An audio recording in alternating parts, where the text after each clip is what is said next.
Please put your hands together for your next comic, Jesse Draham. How you doing, everyone? Before we start, I got a little side hustle going as a dog groomer. So if anybody's trying to fuck an underage dog, I'm your hookup. Okay? Gotta have hobbies. I realize my hobbies are all bad. I realize that I make fun of my friends' hobbies for like liking superheroes or shit like that. And everybody's like, oh, if I'm a nerd for anything, it's probably like death. Which is such a weird... No, everything I like, horror movies, heavy metal, staring up at the ceiling at 4 o'clock in the morning knowing I'm gonna be gone one day. It's just all death stuff, which, I mean, I guess it is practical because like kids who want to grow up to be Batman or an athlete, I will grow up to be a corpse one day. So I definitely have that going for me. I don't know. It definitely works out. I've become like the death friend of my group of friends. People don't call me for like barbecues or double dates. But like, you know, anytime somebody's mom gets bad news at a doctor's visit, they call me. It's weird. I don't like it. Like, I've never once been asked to be in a bridal party or a groomsman, but I'm like an 8-time MVP pallbearer. Like, my first comedy set I ever did was actually I gave my Nana's eulogy. That's mine. Most people have their first sets at like a dive bar. I had mine next to an open grave and my grandma in a box. And I fucking crushed it, by the way. Oh, it went great. They laughed, they cried, I hooked up with a cousin afterwards. Like, shit, I could do this every night. By the way, give it up for hooking up with your cousins. I feel like we don't give that. Give a round of applause, you fucking liars. That's beautiful. Hooking up with a cousin when you're young, that's like the training wheels of sex, you know? They kind of look like you, so it's not that bad. I mean, at that age, you're mainly playing with yourself. They kind of look like you. It's like a level above playing with yourself. Hooking up with a cousin is like playing with yourself once removed. If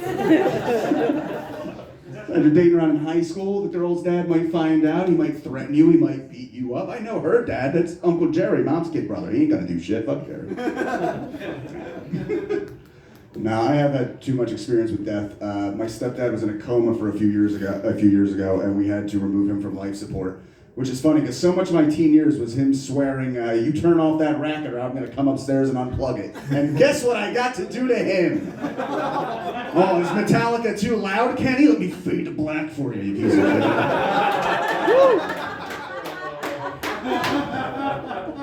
It's a true story. I miss him every day.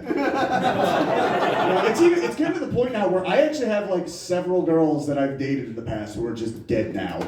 Like, anybody else here fuck a dead person?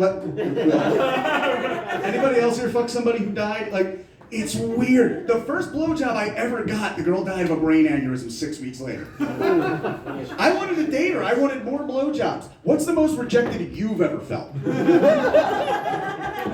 How far has a girl gone to not go on another date with you, never give you a second blowjob? My friend Jessica went off this mortal coil.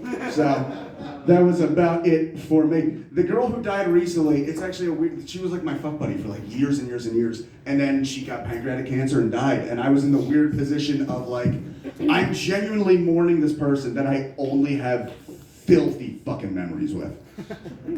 And it's weird. This girl sent me a video one day of she stuck an entire box of markers up her asshole and then pushed them out. I didn't request this text, by the way. This came out, I think I texted her, how was Thanksgiving? And she shared her art with me. She actually took the caps off first, so I left a rainbow on the way out. Which is, not all rainbows have brown in them, but some do. It was weird because I have nothing but filthy memories of this girl, and I really had like, oh my god, the only girl who ever ate my ass is gone now. What will I do with my life? I think I have to retire my asshole at the least. Just like raise her jersey into the rafter and shut it down for good. The only girl to eat my ass is gone, and part of my ass is gone with her, is how I feel. You know, I get really interested when old-fashioned things come back in style, because you can never really predict what we're gonna get. Like, we got high-waisted jeans back, and vinyl records, and Nazis, apparently. I don't know who wanted that, but all our grandpas are fucking spitting in their grave. They all got PTSD eradicating the world of Nazis for a bunch of fat internet virgins to bring them back. Sorry, greatest generate. I worry about Nazis coming back because, like, my wife is Jewish, my kids are going to be Jewish. I worry about my friends that are LGBTQ or of color. And also, all these new Nazis look exactly like me. That's not fucking fair. I thought I was safe. I married a Jewish woman, but I had a friend say, like, well, just because you married a Jew doesn't mean you're not a Nazi. What? At the least, it means I'm a wildly incompetent one. I mean, Nazis want less Jews. I knocked up my wife. I'm adding more to the fucking pile. I love Jews so much, I'm making them out of scratch, for fuck's sake. Got a little Jew in the oven. Bun in the oven. Bun in the oven.